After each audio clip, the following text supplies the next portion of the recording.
Buenos días, nuevamente los saludo con mucho gusto, esperando que se hayan podido unir a los distintos eventos del Congreso el día de ayer y la conferencia que tuvimos el día de hoy. Pues en este espacio vamos a tener la mesa de metodologías para la búsqueda de personas desaparecidas y recuperación de restos humanos, un tema que sin duda es de los más esperados, dada la situación que tenemos actualmente en México. Y vamos a tener la oportunidad de compartir con varios de los ponentes de hoy sus experiencias y trabajos que han realizado, muchos de ellos, bueno, en realidad la mayoría, muy cercanos a la problemática y un abordaje desde diferentes perspectivas. Entonces, pues bueno, les recuerdo que pueden ir poniendo sus preguntas en el chat de esta transmisión. Ahí las vamos a estar recuperando, esperando que podamos abarcar todas en la discusión. Y bueno, sin más, porque lo esperado es justamente lo que van a compartir los compañeros, pues les hago ya la presentación de la primer ponencia que vamos a tener el día de hoy, titulada Implicaciones de la repatriación de cadáveres por COVID-19 de Estados Unidos de América a México, un tema sumamente pertinente dadas las circunstancias, que presenta Belén Alejandra Ceballos Casanova, del Instituto Universitario de Puebla, y Jorge Gabriel Barceló Lugo, de la Escuela Nacional de Antropología e Historia. Bienvenidos y adelante, Gabriel, con tu presentación. Te escuchamos. Hola, buenos días a todos. ¿Me pueden escuchar? ¿Ahora me ven? Sí, ya estamos.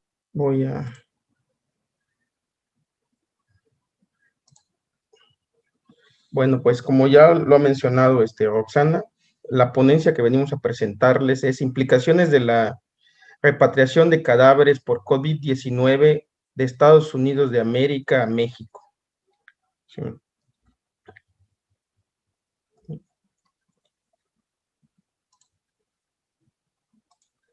Bueno, en este caso, la presentación la voy a dirigir en 6 puntos principales. Voy a hacer una pequeña introducción de lo que vamos a tratar.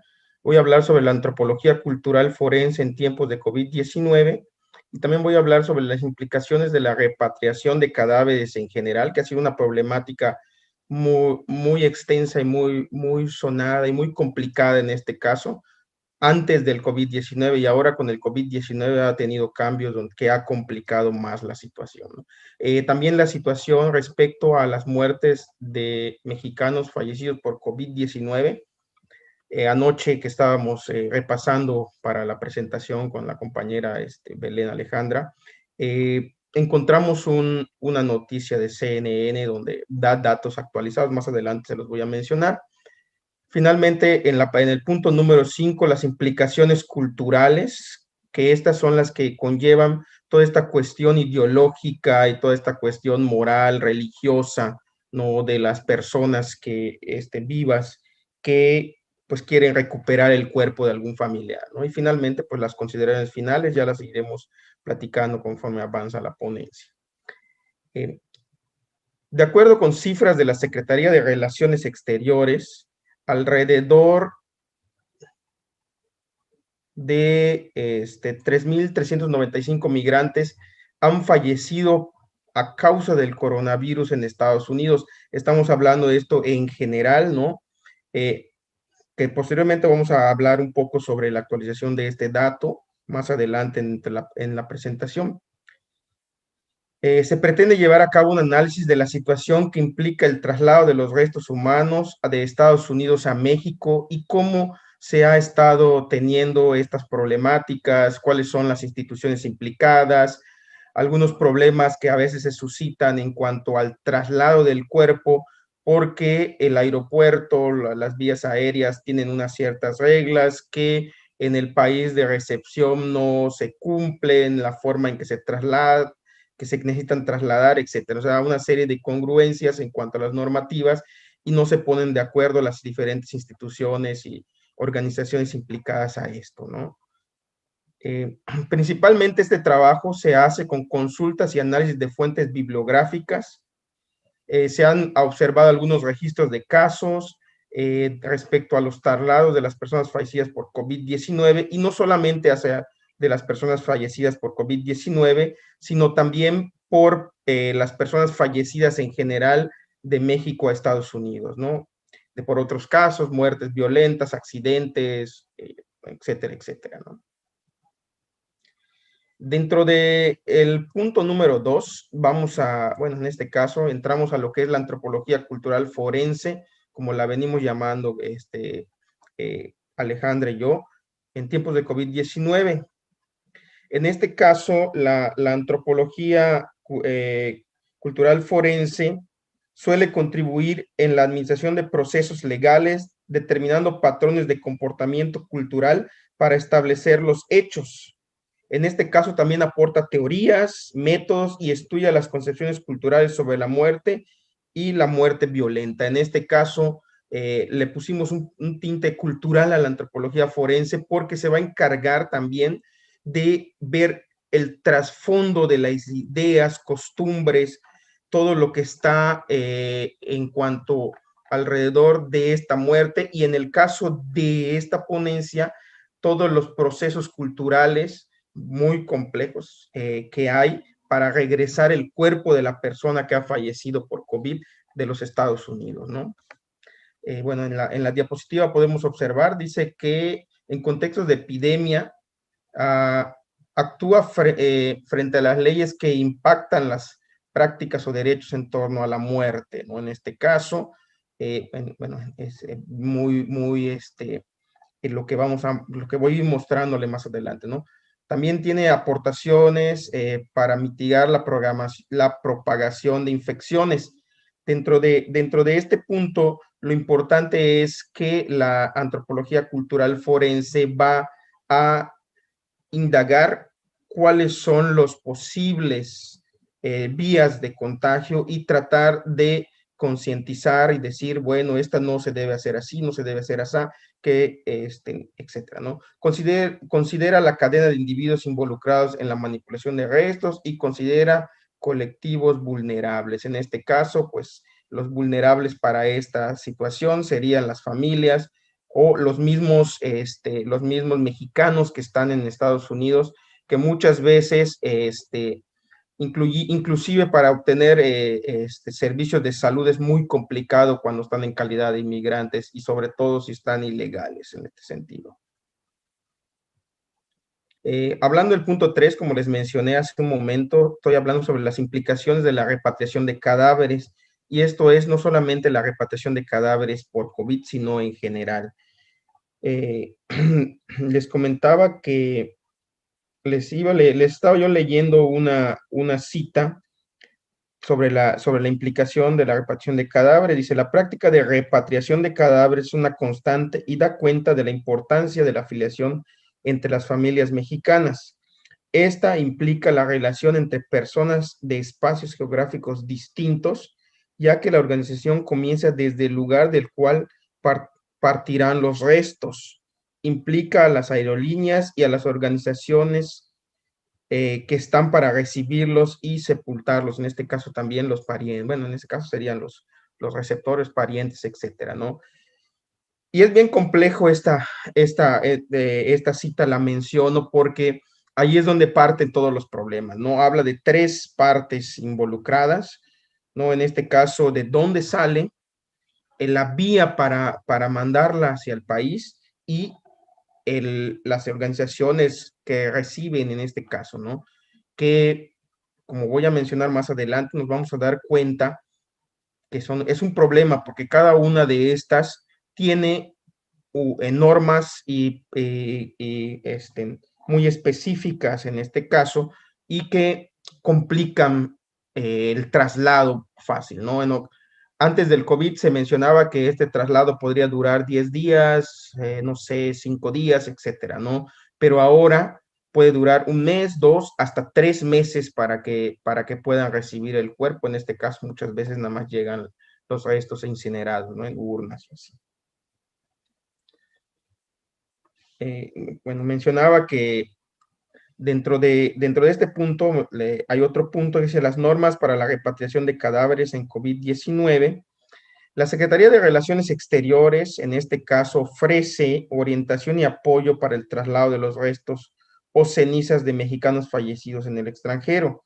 De esta manera, los familiares deben contactar a la Embajada de México correspondiente al lugar del fallecimiento, presentar la documentación requerida y cumplir las disposiciones sanitarias. Sencillo, fácil, todo, ¿no? Hasta aquí parece, ¿no? Eso parece, ¿no? Pero realmente todo estas líneas es más complejo de lo que parece. O sea, estas normas reales no existen realmente. O sea, cada una de las diferentes instituciones va creando sus normas de acuerdo a lo que les convenga, a lo que pueda suceder en el caso del COVID, por ejemplo, no dejan regresar los cuerpos estén así intactos porque pues hay otras cuestiones de contagio, ¿no? En este caso. También hay que tener en cuenta las documentaciones importantes, poder, ¿cómo se llama? Comprobar que el cuerpo que uno requiere, que uno pues trata de regresar al país es de su familiar. También hay que ver las disposiciones sanitarias en este caso, qué tanto se puede trasladar un cuerpo que ha fallecido por COVID, o en este caso, ¿no? Pero si es otra causa de la muerte, pues también se tendría que analizar si es conveniente traerlo el cuerpo así entero o si se tiene que cremar, etcétera, ¿no? Bueno, como les mencionaba, no existen normas universal que integre la aplicación internacional para la repatriación de restos humanos por vía aérea, ¿sí? En este caso, lo importante de este punto es que dependiendo de la situación, es que las aerolíneas, diferentes aerolíneas, van a crear normas para poder trasladar o no un cuerpo, ¿sí? En este caso existen tres opciones para el traslado de los restos. Uno que es las cenizas del cadáver cremado, que es el que vendría siendo el más fácil, ¿no? Que es el que podría tardar de 10 a 15 días en poder obtenerse sin ningún problema, haciendo todos los papeleos, pero también implica otras cuestiones culturales que muchas de las veces la gente que pide traer a su fallecido, a su muerto del país, del otro país, él quiere ver el cuerpo, ¿no? Por todas estas cuestiones de darle cristiana sepultura, por ejemplo, que se dice, ¿no? Entonces, ahí entran otras cuestiones ideológicas. También otra de las opciones es embalsamar el cadáver en un féretro sellado, que también ahí empezarían a haber otras cuestiones igual de índole, pues de cuestión de salubridad y todo esto, que muchas veces las aerolíneas no quieren hacer el traslado, ¿no? Y finalmente, el que es más poco probable que ocurra, que es el cadáver sin embalsamar, en este caso, en féretro sellado con otro embalaje, ¿no? Que es el que podría tener y podría ocasionar más cuestiones, más perjuicios en cuanto a la salubridad, ¿no?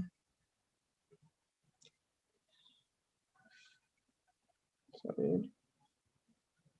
Bueno, en cuanto a las políticas públicas y situación económica administrativa frente a la repatriación de personas fallecidas, hay guías y lineamientos, digo, mencionamos guías porque realmente es una guía que se está planteando, ¿no? Dice que el Gobierno de México, a través de la Secretaría de Instituciones correspondientes, ha generado guías y lineamientos que atienden al manejo de los restos humanos afectados por el COVID-19. Entre estos está la Guía de Manejo de Cadáveres por COVID-19 y desde la Organización Mundial de la Salud hubo un aviso oficial del COVID-19. Lo que hace estas guías dan facilidades económicas y administrativas y servicios básicos para el traslado de los cuerpos. En muchas de las ocasiones, de las veces que se hacen estos traslados, al final lo que se traslada es como muestro en la foto de la diapositiva, pues es una urna que muchas veces nada más lleva el recuerdo con una fotografía, a veces nada de la persona que fue esos restos, ¿no? Menciona también que es más que con todas estas cuestiones de apoyos que se han dado por algunas instituciones, es más caro ahora hacer un entierro en Estados Unidos. Entonces, con los apoyos de diferentes instituciones es más fácil mandar las cenizas a México y sale incluso más económico. Por eso allá más abajo dice servicio de valijas diplomáticas. Es un servicio en donde pues se mete en una valija las cenizas bien embaladas y se regresa al país y se le entrega a las personas que están ahí, ¿no? Que implica que habría otras personas que hicieran toda esta cuestión de la incineración y que mandaran a sus parientes o a sus amigos al país, ¿no? Como les mencioné, también gracias a estas políticas y a estos cambios que ha habido en las políticas de repatriación de cuerpos por el COVID, ha habido retrasos en cuanto a los procesos administrativos, ¿no? Y muchas incongruencias también. Como les decía, algunas instituciones tienen normas muy específicas que no concuerdan con las aerolíneas y que a su vez no concuerdan con lo que están exigiendo en el país, en este caso México, ¿no? Entonces se vuelve un problema grave porque no hay una unidad en cuanto a estos criterios y es más complicado poder regresar los cadáveres que mueren por COVID a México, ¿no? Bueno, pasamos. Situación respecto a las muertes de mexicanos fallecidos por COVID-19.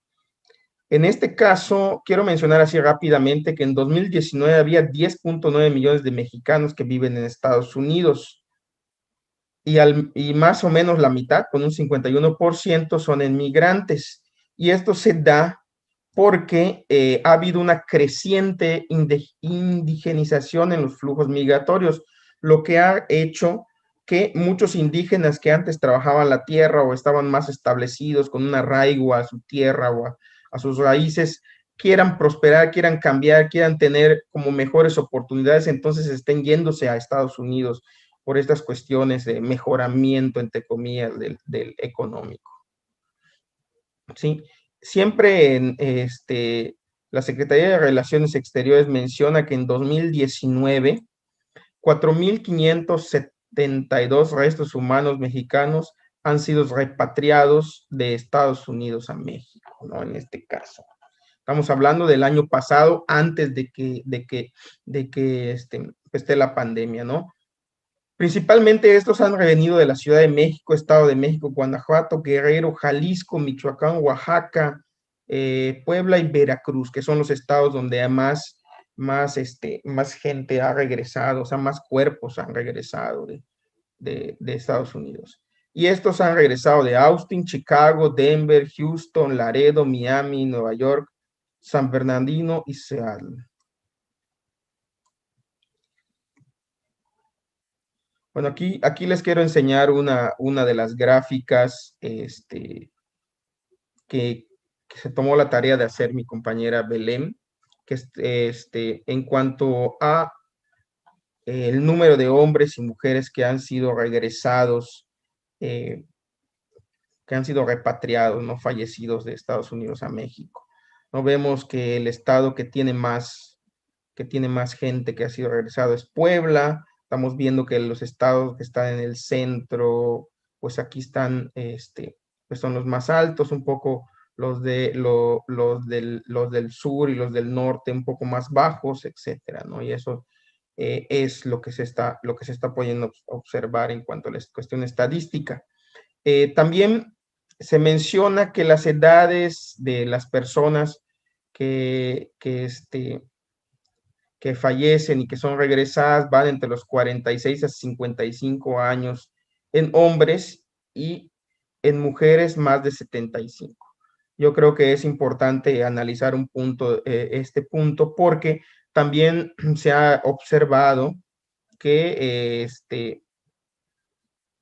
los rangos también pueden variar. Entonces, también hay entre 36 a 45, de 46 a 55, de 56 a los 65 y de los 66 a los 75, ¿no? Vemos que los hombres que más fallecen en este caso por COVID en Estados Unidos son los que están en edad productiva y las mujeres son adultos mayores.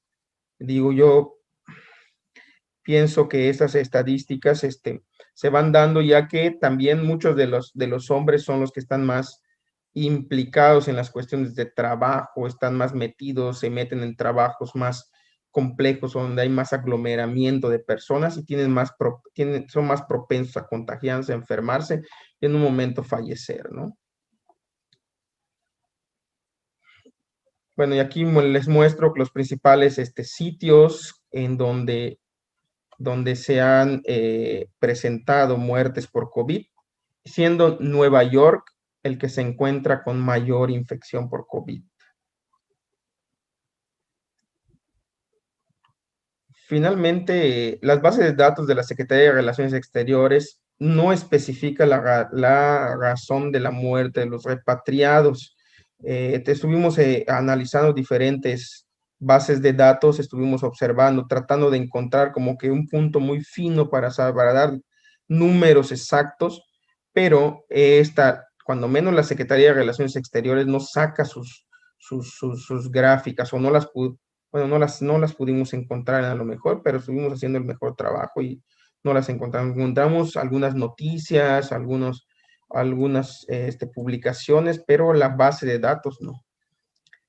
También, como les mencioné al inicio, la CNN comenta que para el 30 de noviembre, o sea, hace unos días, murieron 3,000 personas, o sea, 3,000 mexicanos ya habían muerto, perdón, más bien no ese día, sino que ya habían muerto hasta ese día 3,000 personas por COVID en Estados Unidos, ¿no? Que es el dato como más actualizado que tenemos en cuanto a esta situación de muertes por COVID en Estados Unidos. Y bueno, finalmente estas implicaciones, bueno, más bien todos estos procesos de repatriaciones y todas estas cuestiones de estadísticas en cuanto a la muerte y todo esto de los mexicanos en Estados Unidos, tiene diferentes implicaciones culturales, como ya vengo diciendo, ¿no? Muchas veces las familias quieren enterrar a sus familiares y esto ayuda a enfrentar la muerte, mitigando con ello parte del sufrimiento de los dolientes. En esta situación también entran otras cuestiones, no solamente culturales, sino también de sentimientos, morales, psicológicas, que no es lo mismo que te llegue tu familiar muerto en cuanto a la aceptación que tienes en una urna como sus cenizas, a que puedas velarlo o puedas ver el cuerpo, enterrarlo, ¿no? Sí, como les mencioné antes, yo quiero darle cristiana sepultura a mis parientes, ¿no? Bueno, mucha de la gente que vivimos en el país tenemos ese pensamiento. Los rituales funerarios reconstruyen los vínculos en este caso. O sea, quiero enterrar a mi hijo, quiero enterrar a mi primo, quiero enterrar, o sea, poder decir, bueno, mi familiar estuvo ahí, nos ayudó, a lo mejor mandó o no mandó nada, pero quiero que regrese, quiero que esté aquí con su familia, ¿no? La repatriación hay que tomarla como un proceso colectivo porque es muy complejo y es una cuestión que antes del COVID era complicada, ahora se complejiza un poco más. Sin embargo, hay algunas agrupaciones que brindan apoyo en este sentido. En Estados Unidos leímos una noticia que un grupo de gente creó algunas misas colectivas con las urnas de personas, en este caso mexicanos o latinos, también que quisieran participar en esta misa de velación para su fallecido, ¿no? Antes de repatriarlas y devolverlas a su país, ¿no? Como metiendo estas cuestiones religiosas, ¿no? Menciono también, desde el punto de vista emocional, es un proceso sumamente complicado. Si perder a un familiar es complicado, métele todas las cuestiones administrativas y esto complica más la situación. Hay mucha incertidumbre, se desconocen los trámites burocráticos. Como menciono nuevamente, es súper complejo ya que las instituciones implicadas muchas veces no se ponen de acuerdo en cuanto a sus normas para poder tener una unidad en cuanto a estas y puedan facilitarse el regreso del cuerpo hacia sus países de origen, ¿no? Finalmente, como consideraciones finales, hace falta una pronunciación de medidas claras dirigidas a aquellos involucrados en el proceso de repatriación de personas fallecidas por COVID-19. No existe aún una norma universal para la repatriación de los restos humanos, considerando vía aérea. Si consideramos otras vías es más complicado. Mencionamos esta porque es la que es más usada y es la más rápida. Esta situación ha presentado obstáculos para las familias mexicanas establecidas en el marco legal como para grupos de indocumentados, ¿no? Principalmente para los indocumentados es un proceso más complicado todavía y muchas veces estas muertes ni siquiera se reportan, ni siquiera el país, es que es Estados Unidos, tiene una estadística real de cuántos mexicanos o de cuántas personas han fallecido por el COVID. Finalmente nos dimos cuenta igual que hoy en día familias enteras migran incorporándose mujeres y niños a estas listas. En el caso de la antropología cultural forense, garantiza la dignidad de los migrantes. En este caso, fomenta el diálogo entre las comunidades a fin de que los cuerpos repatriados utilicen en la medida de lo posible las cremaciones. Posterior a las épocas de pandemia, su labor también será relevante como apoyo a la disciplina en cuanto a la psicología. Y en este caso sería todo. Muchas gracias. Muchas gracias, Gabriel Barceló, por esta presentación. Sumamente pertinente el tema a propósito de la situación que estamos pasando ahora. Yo creo que va a haber mucha participación y discusión acerca del tema. Ya se ha cuestionado en otras ocasiones o en otros foros qué está pasando con la intervención de la antropología forense en este sentido.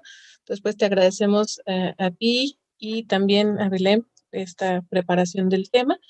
Y bueno, vamos a pasar ahora a otra de las ponencias y les invitamos a que vayan dejando sus preguntas y comentarios en el chat. Y vamos a recibir más bien la presentación de Janet Josefina Juárez Reyes, quien hace parte del Laboratorio de Osteología de la Licenciatura en Antropología Física de la Escuela Nacional de Antropología e Historia, y de Gabriela Ivonne Huitrón López, quien es de la Licenciatura en Antropología Física de la Escuela Nacional de Antropología e Historia igualmente. Y ellas nos presentan el acompañamiento desde la antropología forense en brigadas y caravanas nacionales de búsqueda de personas desaparecidas en México. Les dejo la palabra y muchas gracias por compartirnos este trabajo. Gracias, Roxana. Bueno, antes que nada, buenos días a todos.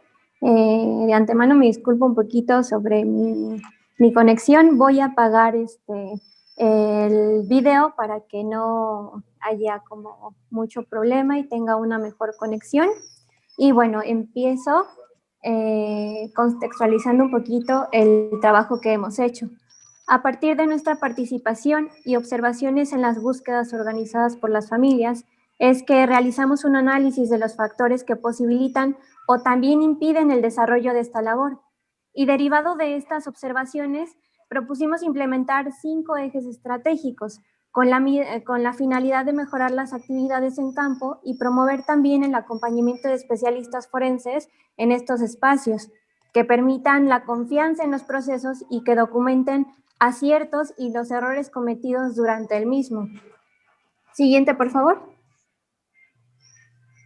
El objetivo de la búsqueda en campo de personas desaparecidas es la localización de fosas y recuperación de cuerpos, ya sea de muerte reciente o de años atrás, así como reconstruir e interpretar los eventos ocurridos con la información obtenida de testimonios u otras fuentes, para coadyuvar con la identificación de personas desaparecidas y para los procesos de verdad y justicia. Siguiente, por favor. En esta pequeña línea del tiempo podemos ver como momentos cruciales que han impulsado las búsquedas, ¿no? Partimos del año 2011, donde surge el Movimiento por la Paz con Justicia y Dignidad, dirigido por el poeta Javier Sicilia, donde muchos familiares y colectivos se unieron en este movimiento que convocó a una de las más emblemáticas protestas contra la violencia en México. Sin embargo, es en el año 2014 que ocurre un evento que hace catarsis en todos los sectores de la sociedad mexicana, que es la desaparición de los 43 normalistas de Ayotzinapa en Iguala, Guerrero. Esto da origen a muchos procesos de protesta y búsqueda colectiva en distintos lugares del país. Ahora no solo con la participación de familiares, sino de asociaciones civiles, organizaciones, defensores de derechos humanos, periodistas, académicos y ciudadanos solidarios. En esta línea también podemos ver que en 2017, 2018 y 2019 hubo un aumento de la actividad de brigadas y caravanas nacionales por año y bueno, también en las búsquedas locales. Este ha sido un trabajo impulsado por las familias donde han hecho vínculos institucionales y también con familiares que no se atrevían a denunciar por temor. También ha ocasionado la visibilización nacional e internacional del contexto de violencia en México, así como la intervención de diversos colectivos, casi por estado. Siguiente, por favor. En estas brigadas participan muchas instituciones, familiares de diversos colectivos, universidades, periodistas, organizaciones religiosas que generalmente dan el hospedaje y alimentos, e instituciones de seguridad, así como servicios médicos. Siguiente. Una de las problemáticas más importantes en cuanto a la búsqueda en brigadas y caravanas es la falta de especialistas. También hay un desconocimiento y una falta de preparación de los mismos y de los peritos. Hay procedimientos inadecuados y hay un exceso de confianza en tecnologías empleadas, por ejemplo, al utilizar detectores de metal, geolocalización, y también una falta de especialistas en materia de antropología forense. Esto desencadena que se destruya más evidencia de la que se puede recuperar. El contexto de México siempre tiene nuevas formas de violencia de los que no se tienen referencias. Hay espacios muy hostiles y hay sitios extensos para prospectar en muy poco tiempo, casi un espacio por día. Y hay muy poca información de referencia de cada lugar al que se va a buscar. Siguiente, por favor.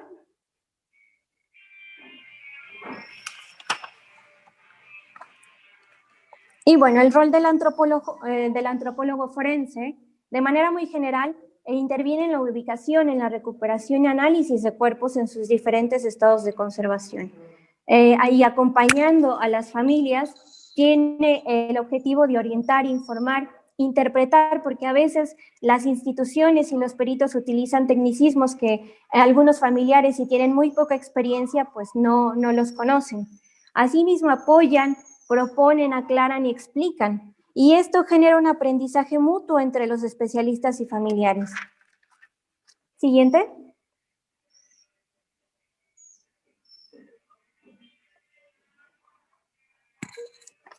¿Qué es correcto o qué se espera de un especialista en antropología forense? Primero, que posea conocimientos y que tenga experiencia en las técnicas más apropiadas para la recuperación de cuerpos, dentro de un determinado contexto, junto con evidencias físicas que estén presentes y lograr una adecuada interpretación de eventos, desde que fueron depositados en el lugar hasta el momento del rescate. Siguiente, por favor. Ponemos como un ejemplo de guía, digámoslo así, la escena del delito y las pruebas materiales, sensibilización del personal no forense sobre su importancia. Este documento fue publicado por la ONU en 2009 y aquí un pequeñito apartado sobre la planificación, organización y coordinación de las tareas de la escena del delito, es que se propondrá por la protección y prevención de contaminación, tanto de muestras que pudieran ser analizadas genéticamente, ropas u objetos personales. Asimismo, la búsqueda en campo. Siguiente, por favor. En cuanto a la preservación de la escena del delito y de las pruebas, también debe haber siempre protección y medidas de prevención de la contaminación, y recoger únicamente las pruebas más evidentes y visibles puede traducirse en el desaprovechamiento de las pruebas más pertinentes. Muchos familiares siempre arguyen a que los peritos solo recogen si se encuentra como una osamenta completa, los huesos largos, y dejan en las fosas como pues, pequeños huesos como huesos de la mano o del pie. Siguiente, por favor. Bueno, este es un ejemplo de la intervención de una fosa que tiene un nivel de complejidad alto. Los antecedentes de esta intervención es que se hizo una primera intervención el 24 de diciembre de 2018 por el Ministerio Público, donde se supone que encontraron 2 cuerpos. La segunda intervención de esa misma fosa fue a principios de 2018, donde los familiares reiteran que encontraron en superficie restos óseos. La tercera intervención se hizo en compañía de la Quinta Caravana de Búsqueda el miércoles 8 de mayo de 2019 y se hizo primero por peritos estatales, donde bajaron en esa fosa 75 centímetros de profundidad, pero no encontraron nada. Y al ver esto, las familias se decidieron como intervenir también este sitio, y entonces hubo una cuarta intervención en esta fosa. Miembros del colectivo de la Quinta Caravana bajaron a 91 centímetros de profundidad, encontrando 43 óseos, 7 elementos balísticos, una bota y una cuerda. Siguiente, por favor. Siguiente. Bueno, el nivel de complejidad de esta intervención es alto porque se trata de una fosa que ha sido removida de manera reiterada, ¿no? Evidencia de una mala intervención. Y bueno, aquí vemos el trabajo de los peritos. Como pueden ver, pues ellos tienen su traje de bioseguridad, están delimitando la zona. Sin embargo, hay un mal empleo de la criba. Este momento fue crucial para hallar restos o fragmentos óseos pequeños, y pues como pueden ver en la foto, no se hizo de manera horizontal, y pues realmente como la tierra que se iba removiendo dentro de la fosa solo la iban aventando hacia la criba sin hacer un trabajo detallado. Siguiente, por favor.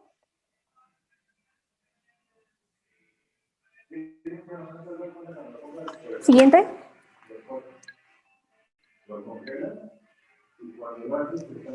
Bueno, esta fue la fosa que fue intervenida 4 veces.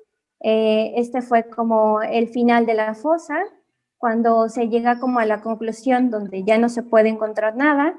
Aquí los peritos ayudan como a sellarla. Siguiente.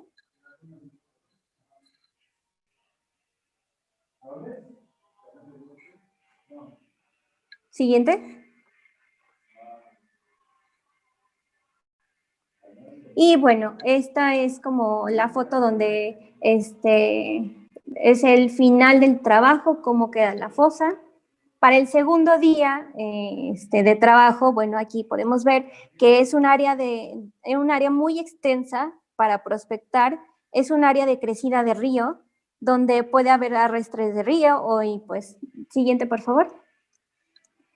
Los antecedentes que teníamos sobre este lugar para búsqueda es que se estaba buscando una camioneta blanca con una persona en su interior que fue enterrada con trascabo aproximadamente 3 años atrás en el cauce del río.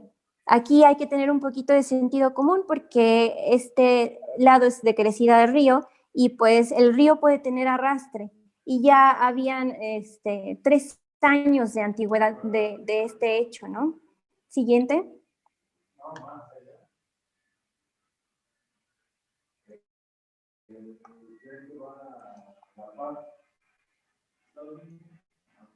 Siguiente.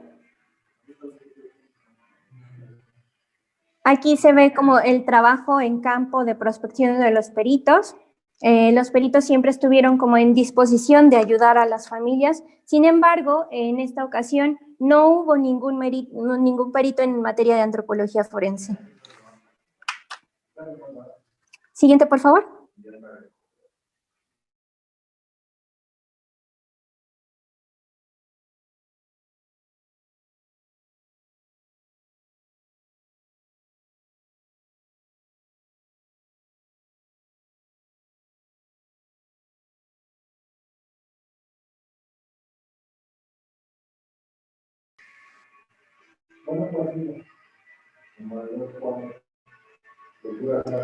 ¿Sí me escuchan? Sí, Gaby, te escuchamos. Adelante.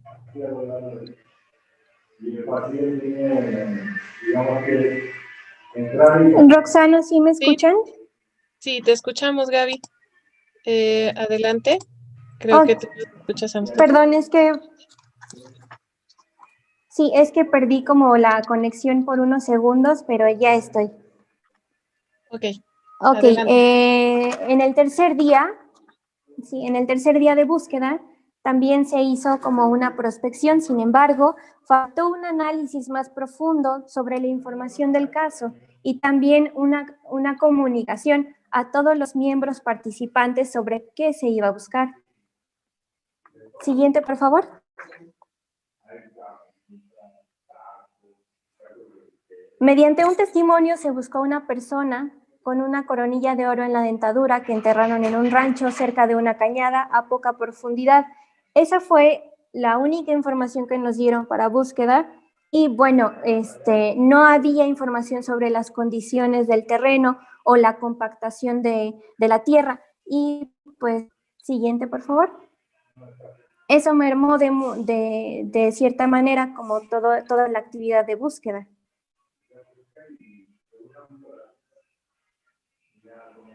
En estos tres casos que acabo de nombrar, pues no hubo realmente un análisis de información previa sobre la información del lugar, el contexto, el clima o las actividades propias del lugar. Hubo muchos peritos, pero ningún antropólogo, y pues fueron extensiones muy amplias de búsqueda. Faltó información previa y pues si no se tiene, es como ir a ciegas. También en el último día es necesario mencionar que hubo situaciones como de riesgo en cuanto a la seguridad y nosotros como antropólogos siempre tenemos que ver más allá de lo que sucede, cosas que salen de los esquemas que estamos analizando, como por ejemplo que estemos en un lugar muy alejado y que lleguen personas, digamos que a vender algo o simplemente a acercarse cuando el acceso no es fácil al lugar. Siguiente, por favor. La propuesta que tenemos nosotros sobre los 5 ejes es organización, seguridad, prospección, excavación y seguimiento. Estos son unos ejes principales para que las búsquedas sean efectivas y tengan objetivos claros y alcanzables. Siguiente, por favor. La organización generalmente es hecha por las familias, acompañada de instituciones, academias, solidarios, periodistas y otras personas. Se debe tener un programa de trabajo en el que se contemplen los sitios de búsqueda, quiénes van a participar y cuántas personas son. Hay que analizar detenidamente los lugares de intervención con respecto a toda la información previa y para poner en una balanza qué lugares son los más convenientes para buscar, dado que se tiene información verídica y suficiente.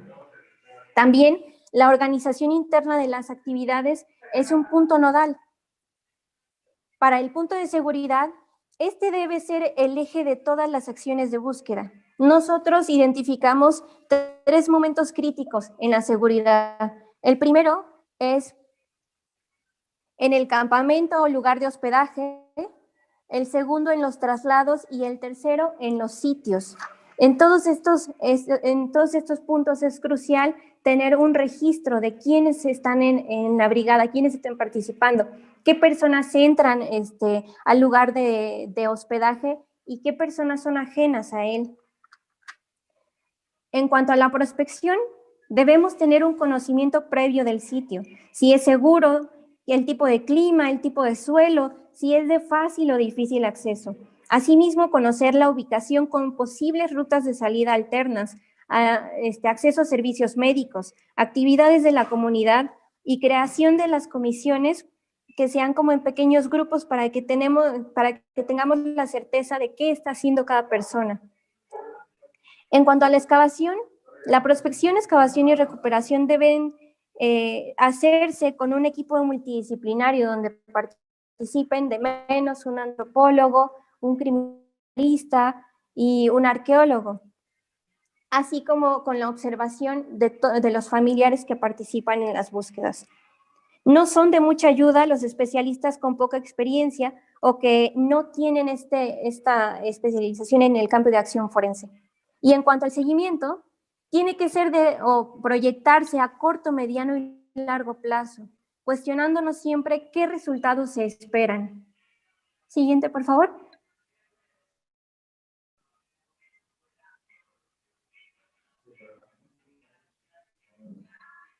Siguiente.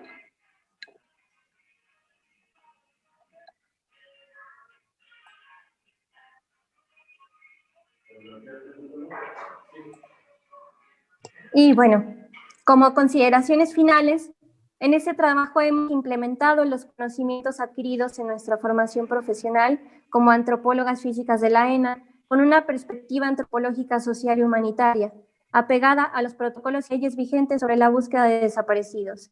La finalidad de este trabajo es contribuir y aportar conocimientos necesarios para una buena intervención en campo y que esto tenga un impacto positivo en el proceso de exhumación, recuperación.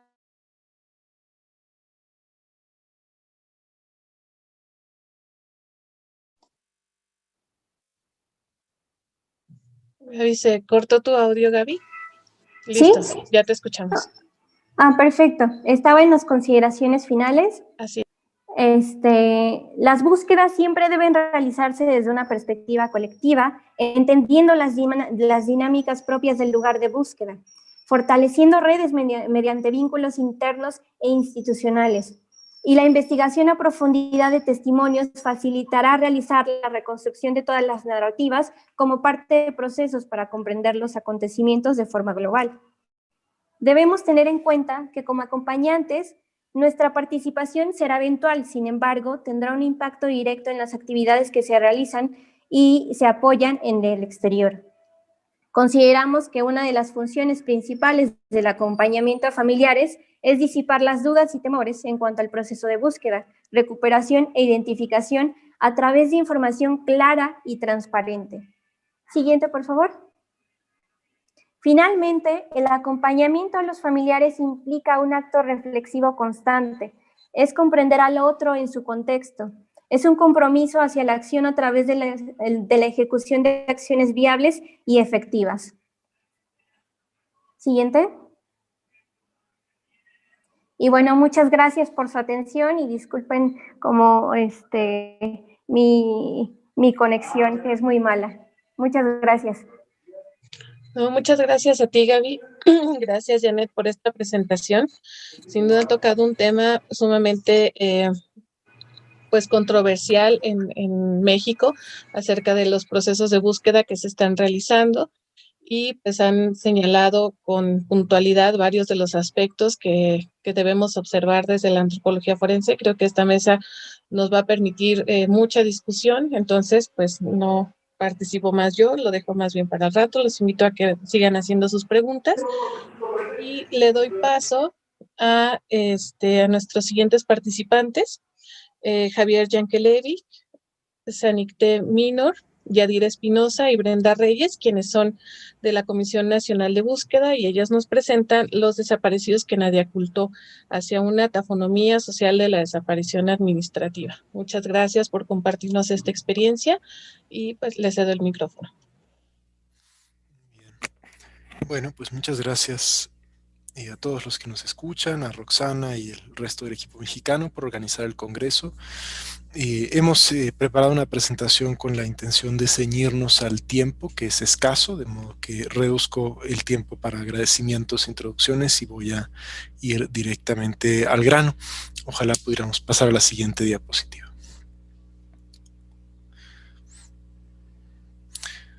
Bien, la Ley General en materia de desaparición forzada, desaparición cometida por particulares y del Sistema Nacional de Búsqueda de Personas se publicó en 2017, entró en vigor en 2018 y contiene una conceptualización nueva de lo que es una persona desaparecida, en donde ya no únicamente llamamos de esa forma a las personas que están siendo víctimas de desaparición forzada o de desaparición cometida por particulares, sino a cualquier persona cuyo paradero se desconozca y esto pueda relacionarse a través de cualquier indicio presuntivamente con la comisión de un delito.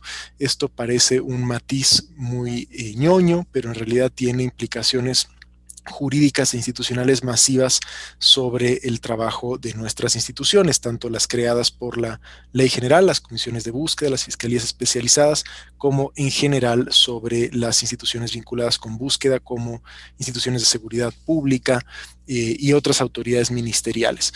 Básicamente lo que se hizo fue disociar el concepto de persona desaparecida, que ahora puede ser víctima de delitos diversos, puede ser víctima de sustracción de menores, de secuestro, de trata de personas, tráfico humano, tráfico de órganos, e incluso de otros delitos que no involucran ocultamiento, pero que tienen como consecuencia la imposibilidad de localizarla, como homicidio, feminicidio, y también de desaparición forzada y por particulares. La persona desaparecida, digamos que está definida de manera muy amplia, lo cual genera una ampliación fuerte y muy afortunada de los deberes de búsqueda de las instituciones, y la víctima de desaparición forzada y desaparición cometida por particulares puede o no estar desaparecida. Hay personas que han sido víctimas de esos delitos y que han sido halladas, sea con vida o sea sin vida, ¿no? Y sus restos adecuadamente identificados y localizados.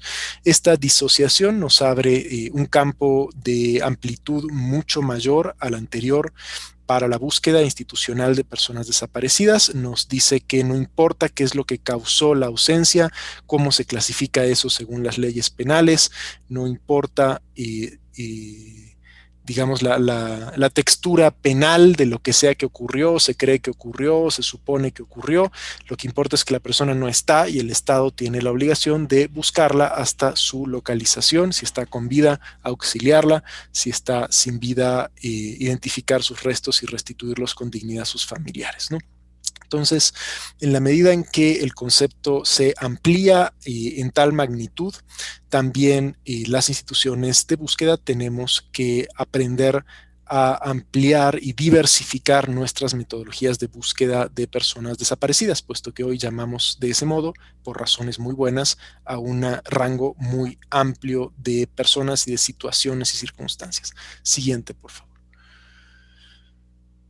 La Ley General dispone la creación de 3 registros nacionales muy importantes para fomentar la comunicación entre las instituciones de los distintos órdenes de gobierno y de las distintas entidades federativas, y la concentración de datos y la confronta de datos. La primera y tal vez, digamos, el registro más sonado es el Registro Nacional de Personas Desaparecidas y No Localizadas, que está bajo su administración, está bajo responsabilidad de la Comisión Nacional de Búsqueda, pero debe ser alimentado y actualizado por todas las instituciones que reciben reportes o buscan personas, lo cual incluye 32 comisiones locales de búsqueda, 34 fiscalías, incluyendo la Fiscalía General Militar, y todas las instituciones de seguridad pública, juzgados que reciben amparos contra desaparición forzada, etcétera. Digamos, es un sistema informático administrado por Comisión Nacional, pero alimentado por todo el Estado mexicano, ¿no? Todas las instituciones que atienden reportes o denuncias por desaparición. El segundo registro, la ley le asigna su administración a la Procuraduría General de la República, hoy Fiscalía General de la República. Es el Registro Nacional de Personas Fallecidas No Identificadas y No Reclamadas, que forma parte del Banco Nacional de Datos Forenses, y sería el enorme concentrador de información sobre restos hallados no identificados, digamos, restos con interés forense. Se descartan los restos arqueológicos, por supuesto, no identificados o identificados identificados no reclamados, y el Banco Nacional de Datos Forenses incluiría también la información genética obtenida de muestras biológicas de familiares de personas desaparecidas. El tercer registro, el registro este que acabo de describir, personas fallecidas no identificadas y no reclamadas, no existe. Desgraciadamente, la Fiscalía General de la República no ha comenzado a implementar este enorme concentrador homologado interinstitucional de información forense.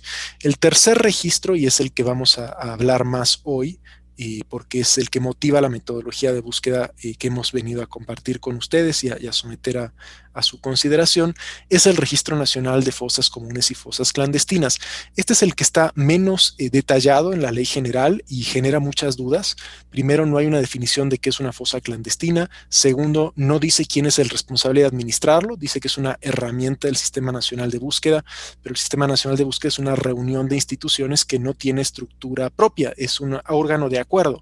No tiene computadoras ni personal. Es una reunión de instituciones. Entonces, no es claro a qué institución que sí tiene personal y computadoras y, digamos, recursos propios le toca administrar o modelar este registro de fosas comunes y clandestinas.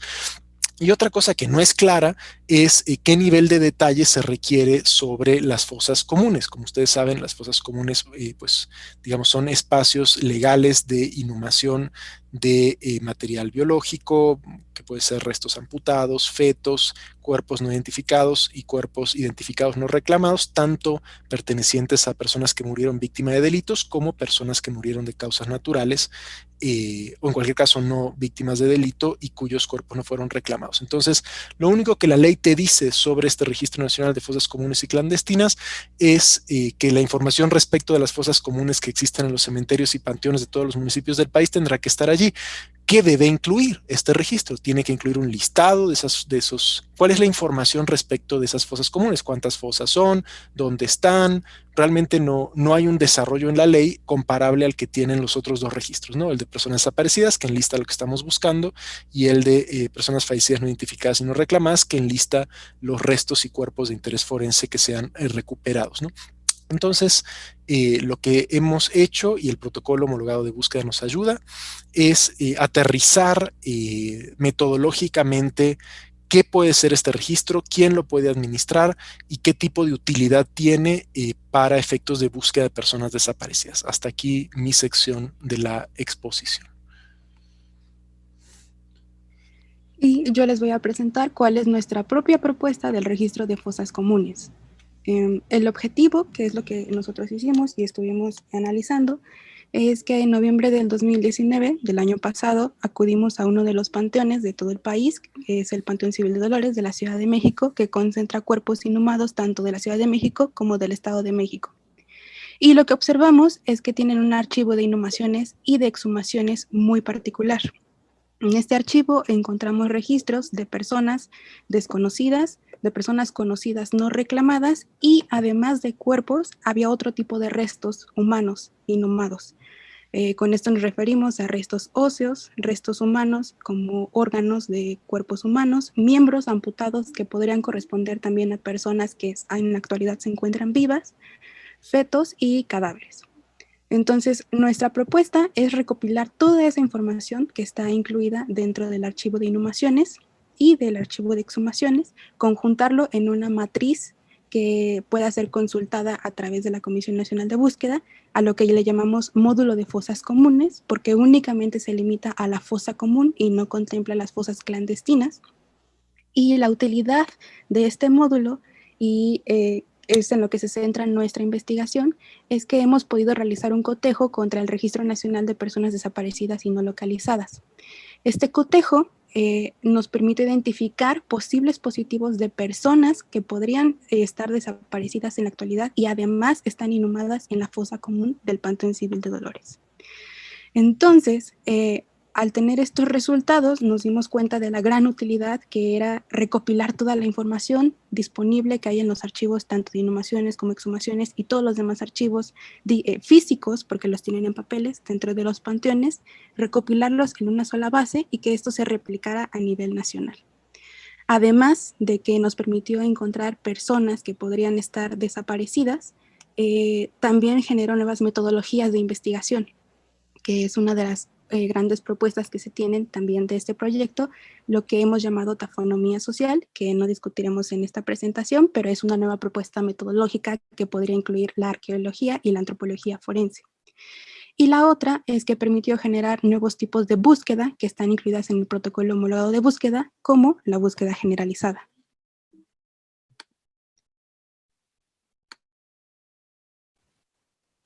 En este proyecto piloto que hemos desarrollado, que consiste directamente a acudir al archivo del Panteón en el archivo de inhumaciones de fosa común, este archivo es digitalizado, es capturado y en general es sistematizado de tal forma que los registros son subidos al módulo de fosa común.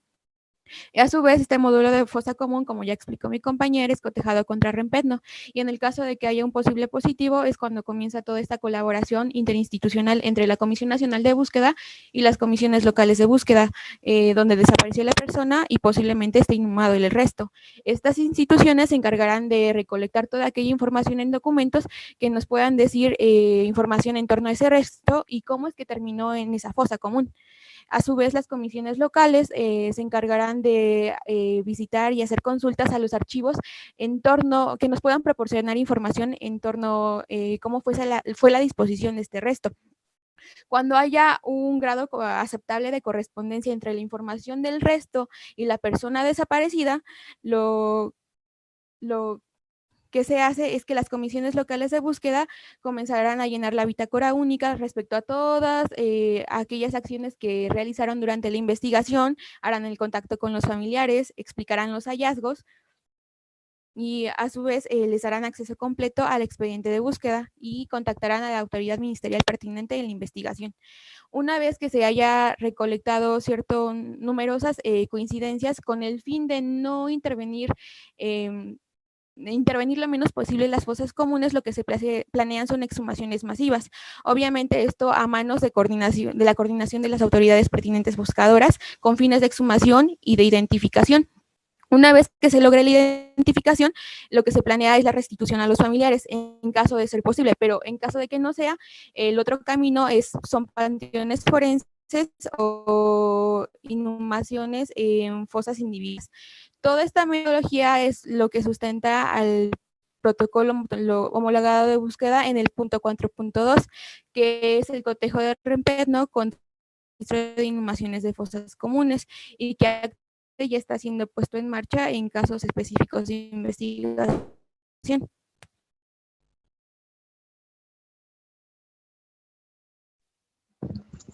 Y bueno, una de las maneras en las que podemos explicarles esta metodología que hemos desarrollado es con un ejemplo. Y derivado de la metodología que se ha desarrollado y que les hemos explicado en estas diapositivas anteriores, es que hemos encontrado e identificado ciertos hechos que se dan y que nos ayudan a identificar un patrón de algunas personas que han sido, que pues no sé, se encuentran en calidad de desaparecidas, pero que no están vinculadas a un delito necesariamente y que han sido inhumadas en la fosa común. Y bueno, uno de los primeros momentos en los que hemos identificado es que la persona llega a una situación de calle. Por ejemplo, la persona J, que el perfil de esta persona es que es una persona de la tercera edad y además sufre de una condición de una enfermedad crónico-degenerativa, por ejemplo, demencia, sale de su casa en el Estado de México y por esta condición no puede regresar a su hogar. Y la persona se encuentra en una situación de calle en un determinado tiempo y posteriormente un CAIS, que es un centro de asistencia e integración social, lo que hace es apoyarlo y entonces ingresa a esta institución. Esta institución lo que va a hacer en un primer momento es generarle un expediente, recolectando la información mínima, pero tenemos que estar conscientes que el señor J no tiene conciencia, o sea, no tiene conciencia de todos estos datos porque ya está en una condición relativamente avanzada de su enfermedad, por lo que se logra recabar solo su edad, su nombre y algunos datos extras. Esta información se ingresa a Locatel en un reporte, y esto con el fin de saber si la persona está reportada como extraviada en esta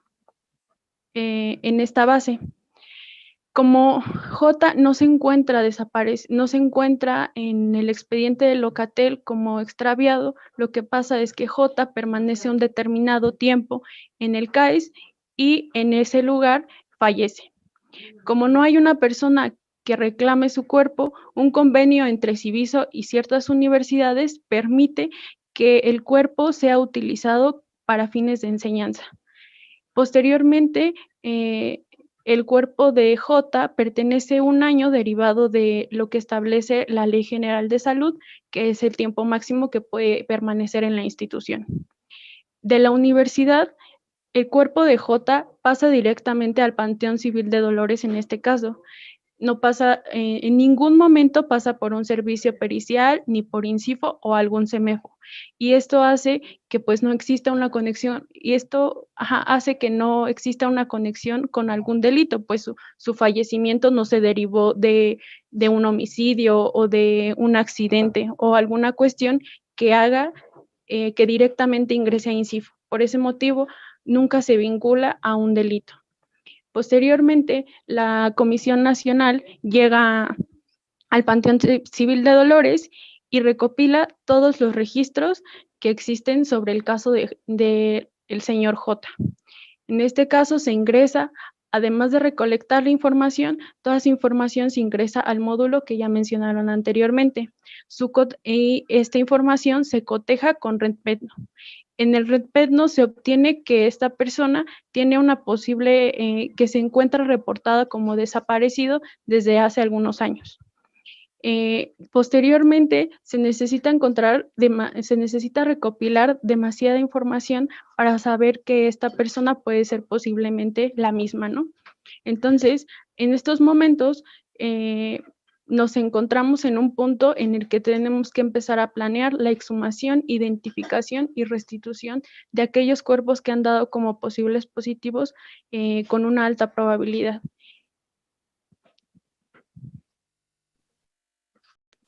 Y es ahí donde entran los grandes desafíos que estamos planteando ahorita en el Congreso y que nos gustaría discutir, si es posible. Este modelo ha tenido resultados muy benefactorios para calidad de investigación, porque hasta ahora, de lo que hemos capturado y recopilado del archivo de inhumaciones del Panteón, cotejado contra el REMPED, nos ha dado poco más de 50 posibles positivos. Esto se traduce en que quizás 50 personas que están reportadas como desaparecidas en el Registro Nacional, muy probablemente son las mismas que están inhumadas en el Panteón Civil. Como es un modelo de investigación y un piloto que nos ha servido mucho para el Panteón de la Ciudad de México, queremos replicar este mismo modelo en el 2021 a otros estados y a otros panteones. Pero nos enfrentamos a grandes problemáticas. La primera es que no sabemos con exactitud cuál es la situación de los panteones de los otros estados. No sabemos cómo administran sus fosas comunes porque no existe reglamentación para el manejo de los cementerios. Siempre son reglamentos municipales, entonces es muy variado alrededor de la República.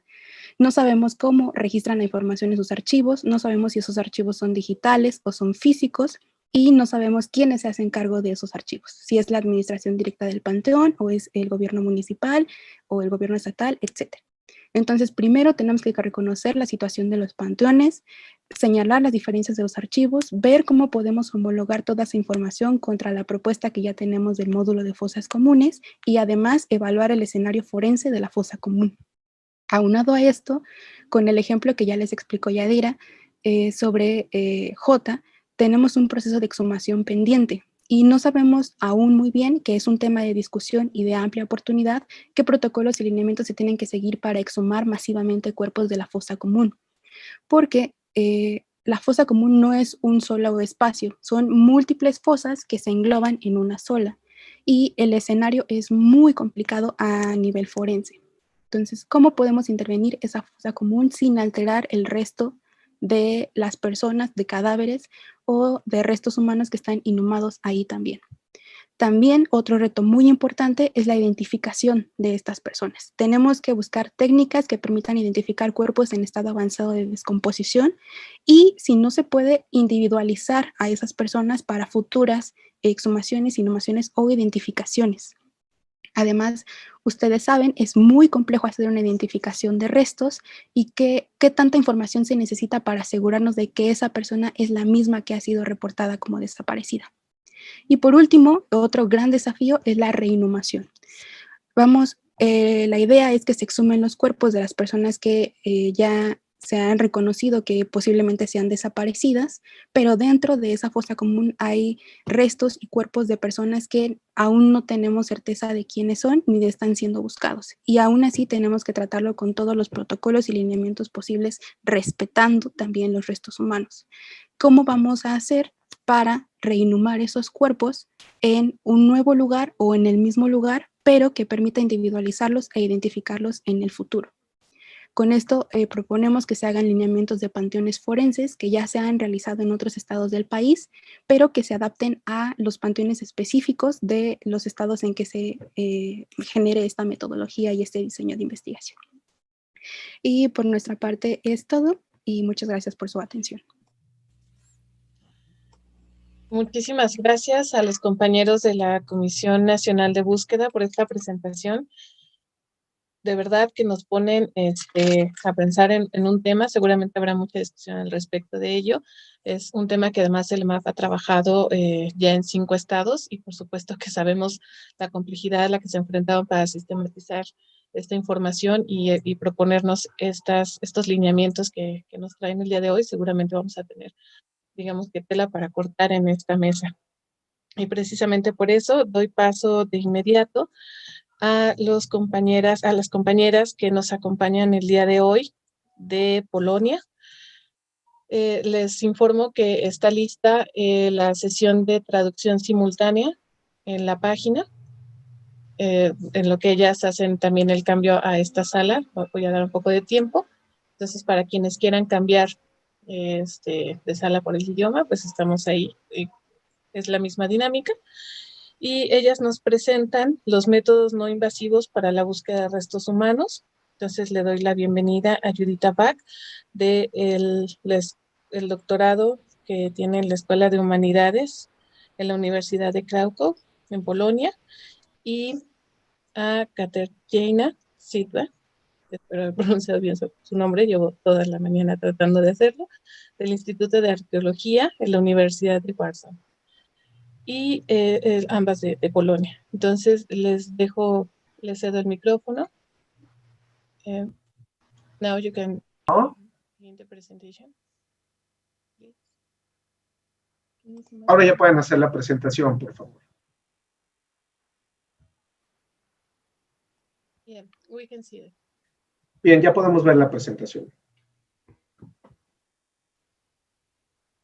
All is ready. Bien, ya estamos listos. Of course. Thank you. Por supuesto.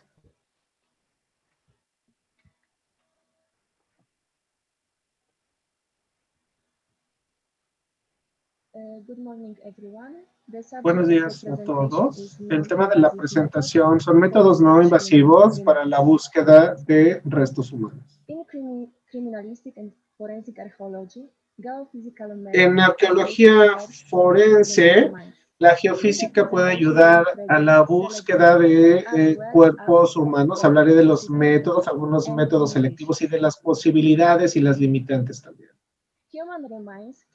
Los restos humanos pueden ser encontrados en cualquier contexto, en interiores, en edificios o en estructuras destruidas, pero también en exteriores, por ejemplo, en excavaciones, bajo tierra o bajo agua. El proceso de recuperación tiene diferentes fases. Buscar en los restos, mapear los restos en todo el sitio y documentar y recuperar todos los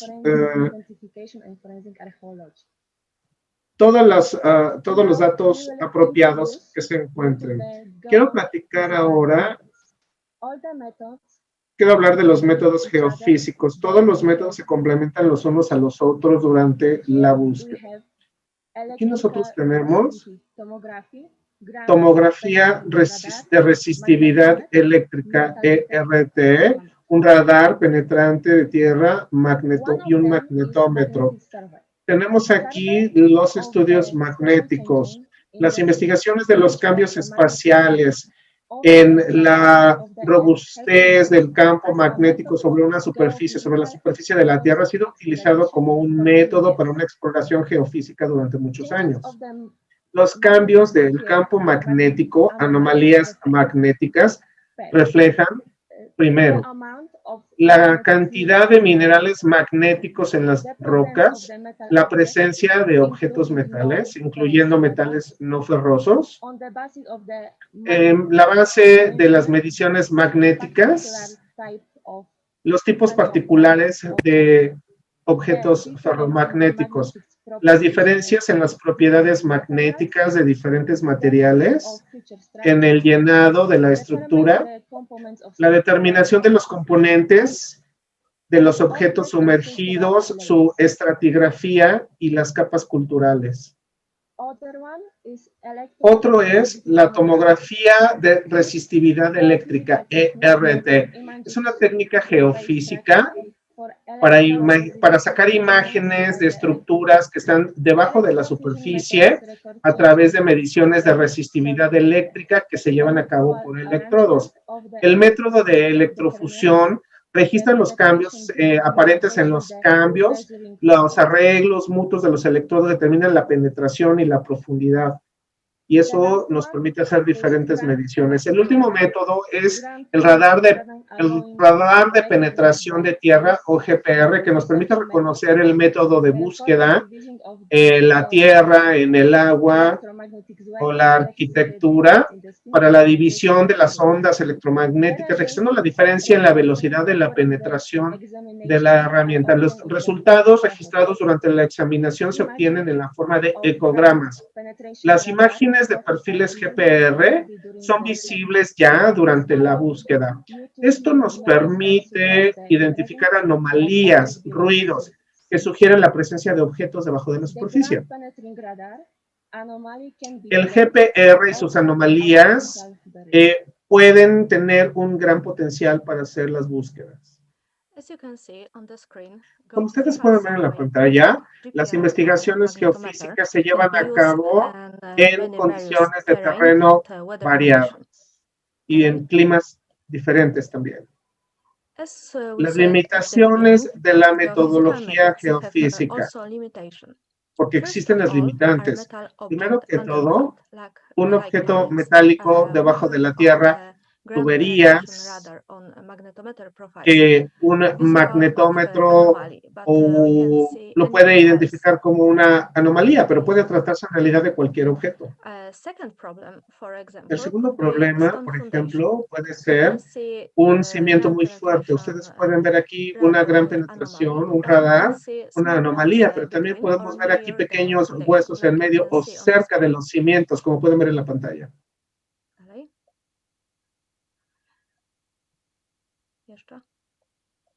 La siguiente. Por otro lado, si nosotros utilizamos un radar, nosotros vemos un sitio en donde hay una fosa masiva, pero no podemos decir cuántas esqueletos están ahí. También, si nosotros utilizamos un magnetómetro, podemos solamente identificar objetos metálicos.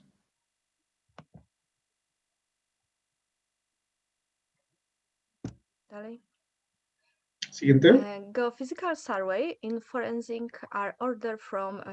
La aplicación de los métodos de la geofísica en la ciencia forense ya se está utilizando por los procuradores de justicia.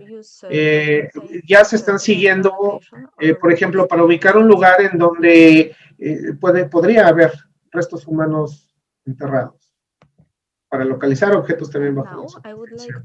Bien, ahora quisiera platicar ejemplos en búsquedas. Todo esto es En Polonia, aquí tenemos este sitio en donde se ocultaron algunos restos humanos. Y ahora aquí ustedes pueden ver una anomalía azul y rojo. Las anomalías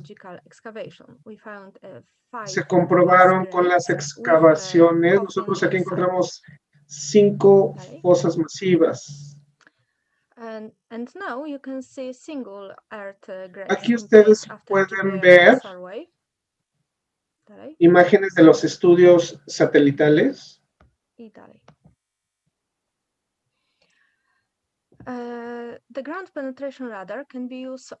radar se puede utilizar también para ubicar fosas individuales. Aquí debajo de la flecha amarilla pueden ver la cubierta de una fosa. Y otra anomalía, aquí tenemos una fosa en donde encontramos un ataúd. Por supuesto, el radar GPR se puede utilizar dentro de edificios para ubicar fosas en iglesias o en otros sitios y donde restos humanos podrían estar ocultos. Entonces, en conclusión, las investigaciones, los estudios geofísicos son no destructivos, no invasivos, que permiten al área investigada mantenerla intacta.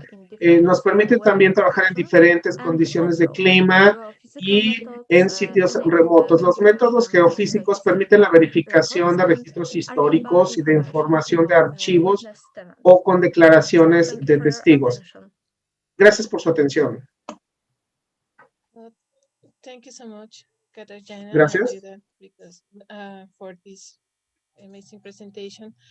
Gracias por esta fantástica presentación. Pues tenemos varias preguntas. Vamos a dar tiempo a que Judita y Katarzyna puedan enlazarse con la traducción, que tiene un delay de unos 5 o 10 segundos. Y les vamos haciendo llegar las preguntas. Bueno, sin duda nos presentan ellas también un tema nodal, porque mucho se ha hablado de las posibilidades de tener estos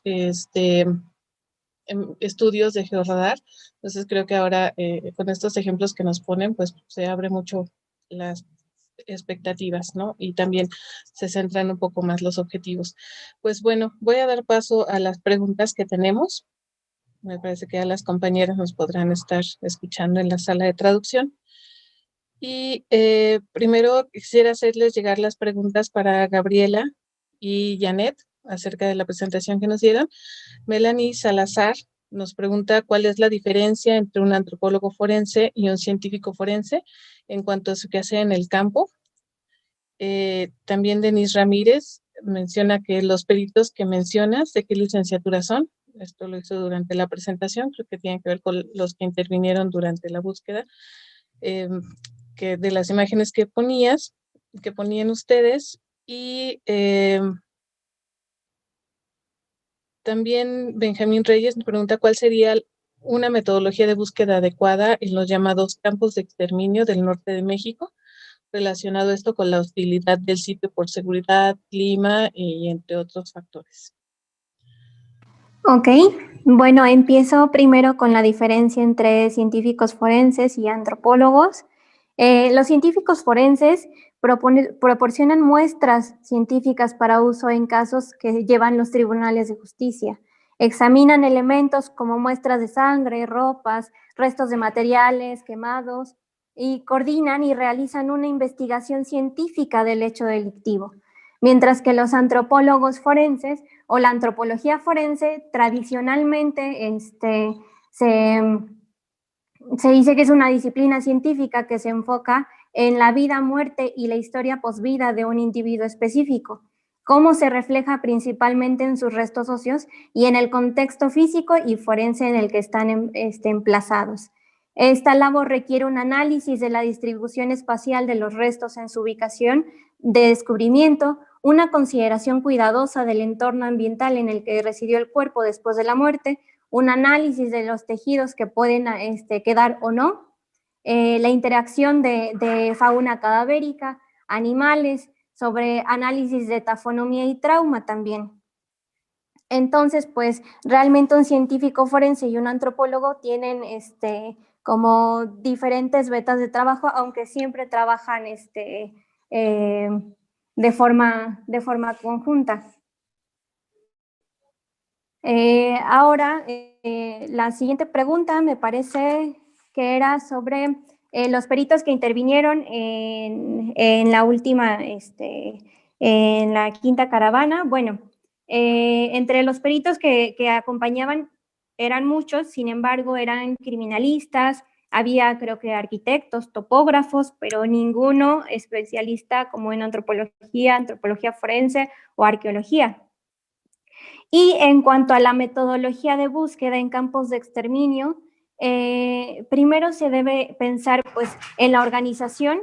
Si solo va un colectivo, los colectivos del Estado, cuál es el contexto y los antecedentes del lugar o lugares que se van a intervenir, cuáles son las formas de desaparición en el Estado y las formas de destrucción de los cuerpos para saber dónde y cómo buscar.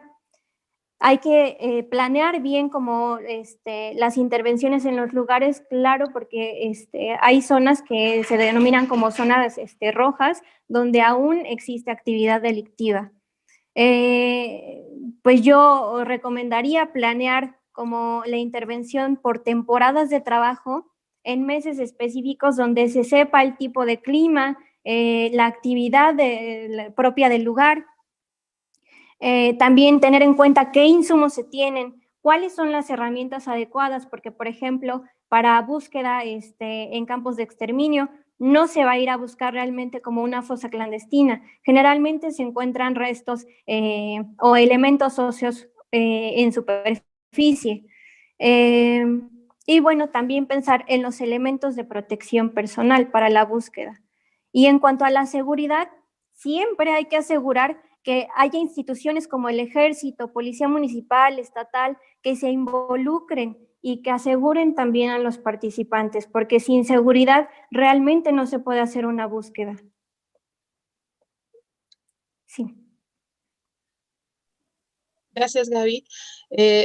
Sin duda un tema muy complejo, el cómo podemos generar una estrategia adecuada para realmente aportar, ¿no?, una solución al problema de no solo la localización, sino también lo que implica la recuperación y posteriormente la identificación. Muchas gracias, Gaby. Y a propósito de esta complejidad y de las cuestiones legales que se suscitan, la siguiente pregunta es para los compañeros de la Comisión Nacional de Búsqueda. Y Vanessa Valencia, Vanessa Valencia pregunta que si con la ley en materia de desaparición de personas no debería estar prohibida la práctica en los CAIS y las universidades, y cómo puede incidir en ello la Comisión Nacional de Búsqueda. Sí. A ver, hay que entender que las prácticas pueden tener muchos más años que la ley, ¿no? En ese sentido, del hecho de que hoy esté prohibido, no se desprende que no se haya realizado antes y que no debamos incorporarlo en nuestras metodologías de búsqueda, ¿no? Entonces, empezar por eso, que supongo es una obviedad, pero cuando discutíamos el protocolo había gente que decía, eso está prohibido y por tanto no busques ahí. No, busca ahí aunque esté prohibido, ¿no? Primero porque antes no lo estaba y segundo porque se puede hacer en violación a la prohibición. Entonces, eso no lo descarta como escenario de búsqueda. Efectivamente, al promulgarse la ley, entrar en vigor, se reformó la Ley General de Salud para prohibir que las instituciones educativas tuvieran cuerpos de personas que no hubieran autorizado, sino ellos, sus familiares, fallecidas, ¿no? No reclamadas. Entonces, efectivamente, hoy esa práctica de abastecimiento de cadáveres con fines educativos es contraria a las disposiciones de la Ley General de Salud. Ahora bien, la autoridad responsable de hacer cumplir la Ley General de Salud es la autoridad sanitaria, ¿no? Y el incumplimiento de esa norma puede acarrearle tanto a las instituciones que son disponentes primarios de los cuerpos, como los CAIS, como las instituciones educativas que tienen la prohibición de recibir los cuerpos de esa forma, pueden tener sus propios programas de donación, como tiene la UNAM. Le puede acarrear sanciones administrativas, ¿no? ¿Quién tendría que trabajar esto? Pues las secretarías de salud estatales y la Secretaría Federal, que son en general las competentes para hacer valer las regulaciones en materia sanitaria, ¿no? Creo que la clave para eso te lo da que no se incorporó eso propiamente a la Ley General en materia de desaparición, sino que en el mismo decreto en el cual se publicaba la Ley de Desaparición se modificó la Ley de Salud. Ok, muchas gracias, Javier. Pues un tema que además lo vamos, en la medida en la que se va desmenuzando, va siendo cada vez más complicado, porque nos habla de cuestiones que tienen que articularse, ¿no? Legales, con operativas, con distintos niveles de, justamente de armonización de leyes incluso, ¿no? A esto le sumamos pues las prácticas cotidianas, como lo mencionas. Incluso esta siguiente pregunta tiene que ver también con eso, nada más que esta pregunta es para Gabriel Barceló, y pregunta igual Vanessa Valencia, acerca de cómo se lleva a cabo el reconocimiento de cadáveres de indocumentados en la situación actual, muy a propósito de la intervención de varias instituciones.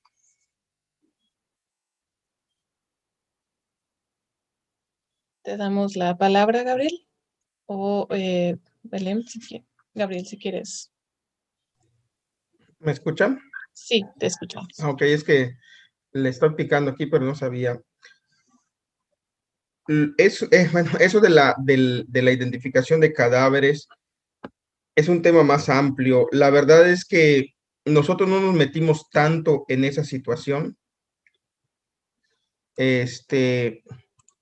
porque nos metimos más en la cuestión estadística de números. Entonces, yo la verdad, de mi parte, yo no podría responder esa pregunta. No sé si Belén, pero Belén está ahorita en una reunión importante en su institución. Entonces, no creo que no se logró conectar. Me dijo que se iba a conectar. No creo que no se logró conectar.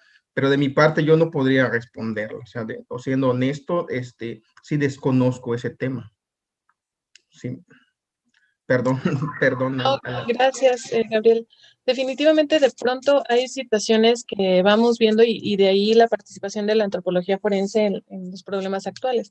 No siempre se tiene información clara de cuáles son los procedimientos, qué disciplinas intervienen, cómo se realizan, etcétera. Por eso considero sumamente valioso que en esta mesa hayamos tenido la participación de compañeros de la Comisión Nacional de Búsqueda, desde la perspectiva también profesional y académica de las compañías de la ENA y de la Universidad en Polonia, y también, por supuesto, de Gabriel Barceló y los compañeros que nos acompañan, que estuvieron aquí también presentando sus avances en investigación. Yo, aprovechando que tenemos como unos 4 minutos todavía en el reloj, sí quisiera preguntar a los compañeros de la comisión de búsqueda. Adelante, Javier. Y a lo mejor te hago la pregunta antes de que, para que aprovechar tu participación, acerca de el avance pues en las definiciones y para concretar el documento de el Plan Nacional de Exhumaciones. Creo que es un tema álgido porque poco se espera de un proceso de exhumación masiva. Se esperan más problemas que resultados. No sé si en eso haya algo institucional avanzado, y te dejo la palabra.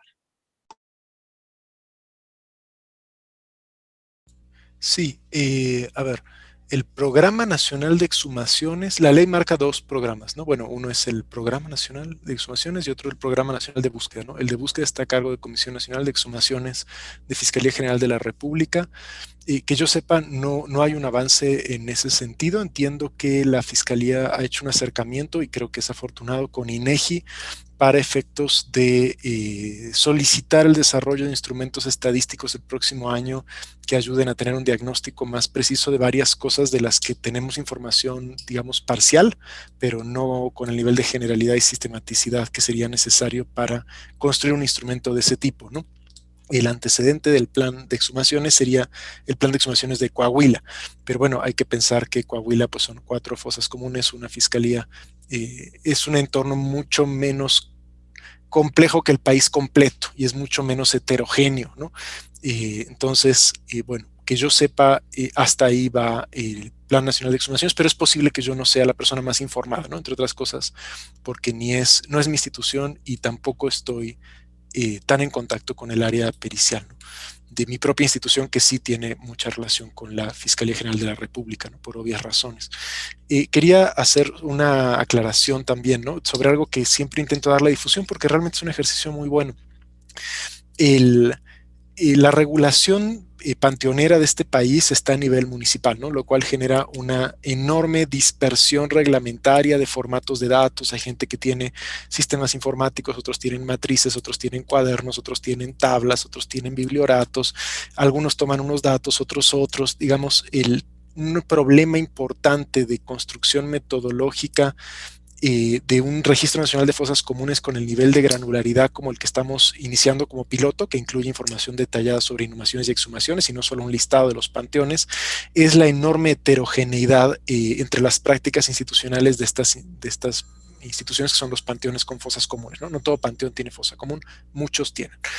Afortunadamente, y esto se hizo curiosamente no para los fines que ahora voy a describir, pero es muy útil, INEGI realizó entre julio y agosto una cosa que llamaron recopilación de información sobre panteones en zonas metropolitanas de México, y ya son públicos los resultados. Creo que en octubre se hicieron públicos. Es la primera vez. Antes de eso, lo único que teníamos era preguntas agregadas sobre panteones en cada municipio en el censo de municipios cada 2 años.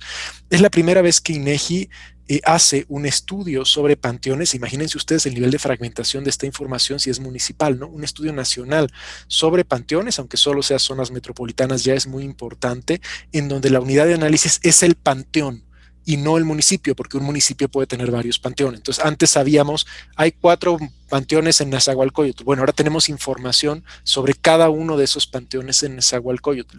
Esto se hizo con una finalidad distinta a búsqueda. Lo que tenía en mente INEGI era producir información sobre capacidad para recibir cuerpos en la pandemia.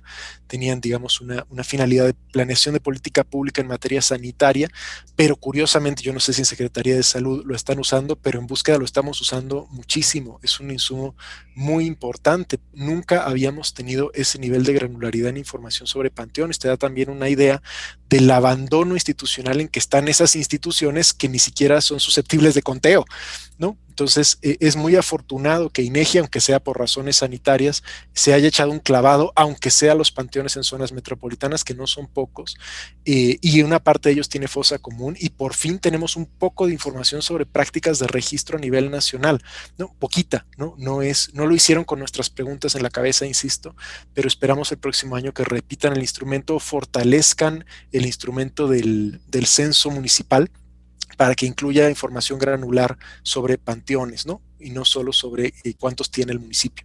Entonces, yo aconsejo mucho a toda persona que esto le importe, y esto es para búsqueda de personas, es muy importante, ¿no?, que se eche un clavado en la información que INEGI ha hecho pública, ¿no?, que, digamos, es bastante útil. Te pinta un mapa completo de dónde están, cuáles son, aunque sea para zonas metropolitanas, ya es mucho más de lo que antes teníamos. Entonces, bueno, ahí en calidad de un consejo para quienes estudian o se preocupan por esto.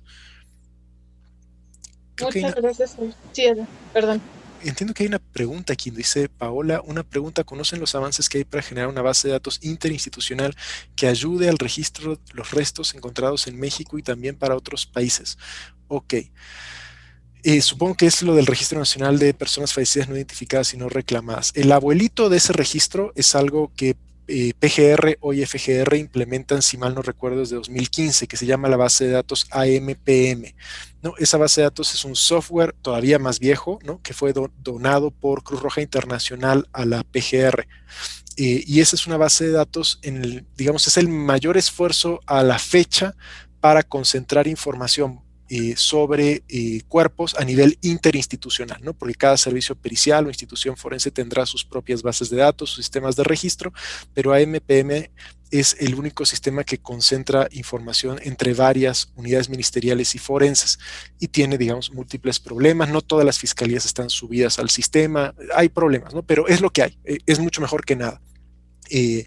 eso tiene que evolucionar y ya es tarde para que lo haga. Digamos, ya hay varios años de la ley y no se aprecia un avance. Tiene que evolucionar a lo que la ley llama el Registro Nacional de Personas Fallecidas no identificadas y no reclamadas, asociado al Banco Nacional de Datos Genéticos, ¿no? Que tendría la información genética de los familiares de personas desaparecidas. Entonces, es lo que hay como avance. Una confusión común es que hay gente que piensa, y yo mismo lo pensaba, no es tan, a lo mejor no es tan fácil de descubrir. AMPM no hace confrontas genéticas, ¿no? Te dice si se tomó muestra del cuerpo, pero las confrontas genéticas se realizan en otros softwares, ¿no? La Fiscalía General tiene CODIS, otras fiscalías tienen otros software de confronta genética. Y veo que Tina dice, el resguardo de los cuerpos debe continuar a cargo de la autoridad, no solo es responsabilidad. Sí, me da la idea de que, bueno, esto tiene que ver con lo que mencionabas acerca de, o lo que se menciona de tener los panteones ministeriales, ¿no? O bueno, de cómo tienen que responsabilizarse las autoridades en ese sentido. No sé si quieras continuar comentando algo acerca de esto. Solo agregar una cosa que creo que pasó completamente desapercibida a quienes hicieron la ley, y es una omisión que está costando que algunas personas no hayan sido localizadas, ¿no? No todo lo que llega a una fosa común proviene de un servicio médico forense. Y no únicamente estoy hablando de casos como algunos cementerios en Morelos, en donde los grupos delincuenciales inhumaron cuerpos de forma clandestina, ¿no? Eso, digamos, es una parte. Pero hay mecanismos legales, regulares, ¿no? Administrativos, por los cuales restos humanos de personas que no murieron víctima de delitos terminan en la fosa común. Por tanto, el Ministerio Público, el Servicio Médico Forense, Médico Legal o INCIFO no tiene antecedentes de esas personas, no tiene fichas PM, no tiene fotos, no los tiene en sus bases de datos. Entonces hay que entender que el cementerio forense, el panteón forense, que se está desarrollando infraestructura en varios lugares, y esto es muy, muy afortunado, de todas formas no va a cubrir la totalidad, ¿no? Porque sigue habiendo este margen de personas que no pasan por una institución forense y la ley no lo obliga, tal vez por malas razones, ¿no? Sería tal vez un área de oportunidad para reforma legislativa, pero seguirá habiendo cuerpos de acuerdo a la legislación actual que no pasan por autoridades ministeriales o forenses y que van a dar a fosa común. Hay un comentario de Mirsha Quinto que nos dice 6.069 fosas comunes activas en el país, 10.804 fosas comunes cerradas, censo del INEGI. El Programa Nacional de Exhumaciones es urgente. Sin duda, ¿no? Creo que quienes hemos estado involucrados en la temática, cuando vemos la numerología nos vamos para atrás y vemos el reto que esto va a implicar. Ya lo señalaban incluso las compañeras de la ENA y quienes han presentado aquí, que el tema también de la formación, de tener especialistas, de tener planes estratégicos, es una tarea también urgente y de pronto se empiezan a hacer muchas cosas que tenemos que empezar a realizar a la par. Les dejaría el micrófono, no sé si alguno de los integrantes de la mesa quisiera también hacer un comentario al respecto, compañeros de la comisión también, no sé si quieran abundar un poco más.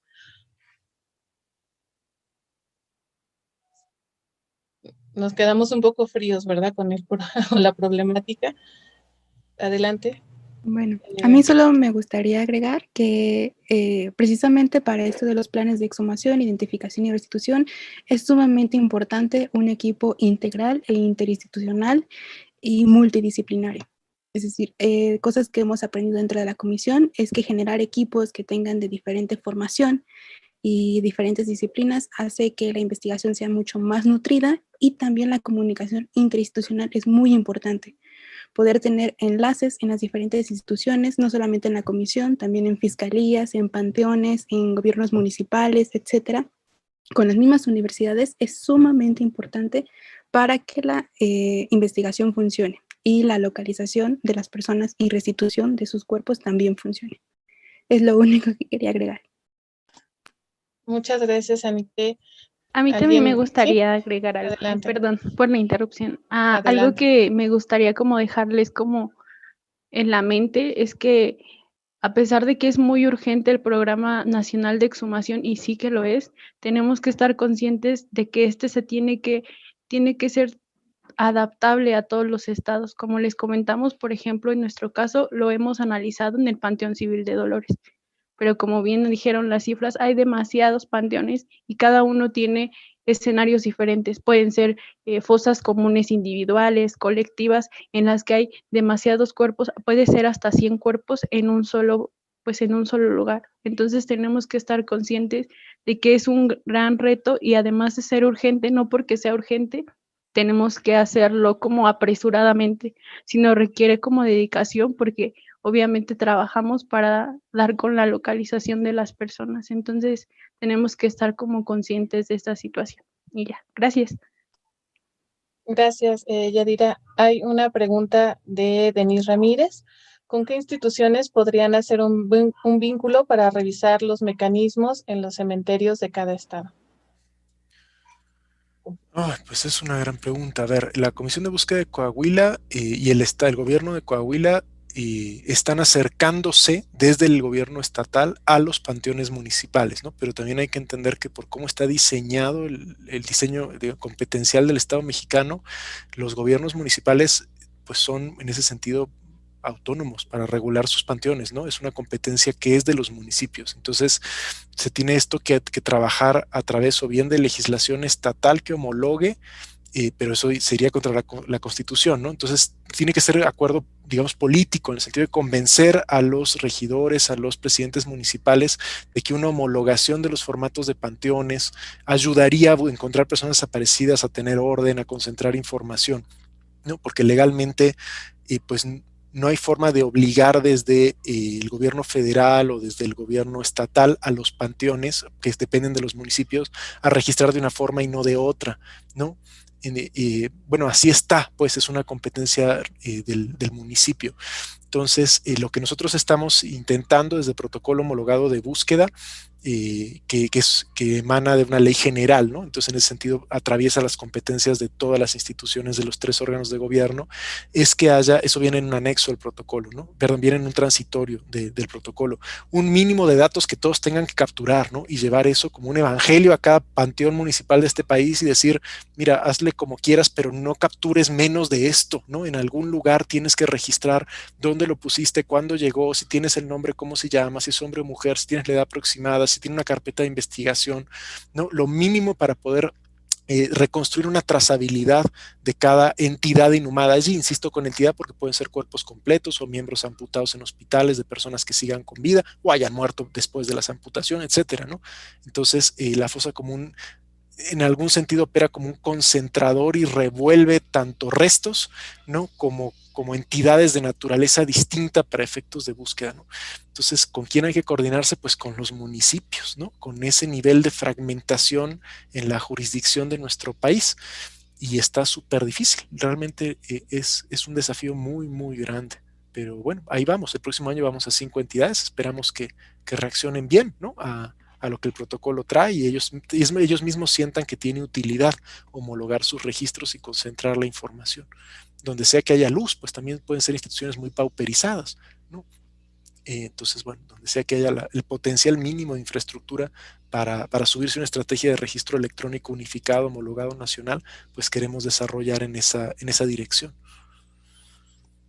Muy bien, muchísimas gracias, Javier, por los comentarios y también las compañeras que acompañan tu presentación, bueno, la presentación de la Comisión Nacional. Coincidimos plenamente en que este es un reto que nos pone a trabajar a todos, ¿no? Las instituciones, las organizaciones, profesionales, profesionales en formación, también a quienes están formando, los nuevos profesionales que van a entrarle a esta tarea. Hay que pensar que no va a ser una tarea de 1 o 2 años, ni del año siguiente, sino que la búsqueda de las personas desaparecidas es algo que nos compete a todos y que va a estar vigente lamentablemente por mucho tiempo.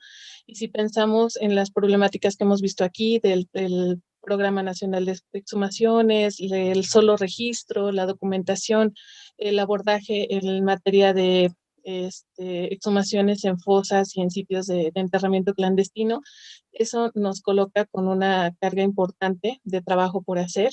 Y entonces estos espacios esperamos que se conviertan en que sean continuos, que ya se queden fijos en las instituciones para que podamos tener diálogos tan enriquecedores como este. Pues nos excedimos unos minutos del tiempo, como suele pasar en los congresos, y aunque es virtual, no es la excepción. Pero les agradezco mucho a todos los participantes de esta mesa, el que hayan compartido sus experiencias. Muchas gracias también por la paciencia en cuanto a la dinámica que tuvimos el día de hoy. La virtualidad no siempre nos ayuda. Finalmente es una ventaja que nos hayamos podido reunir en medio de tanto caos de la pandemia. Algo positivo, pues, que nos deja Javier ya en la nota del censo que hizo INEGI, no con fines forenses, pero que sin duda se puede utilizar. Entonces, pues, les agradezco mucho a todos. Me parece que aquí podemos dejar esta sesión, no porque dejemos el tema, pero el tiempo ya se agotó.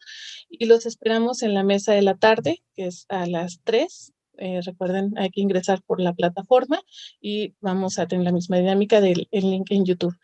Entonces, muchísimas gracias a los participantes, gracias a la audiencia y gracias también por sus preguntas. Vamos a continuar en comunicación el día de hoy y el día de mañana.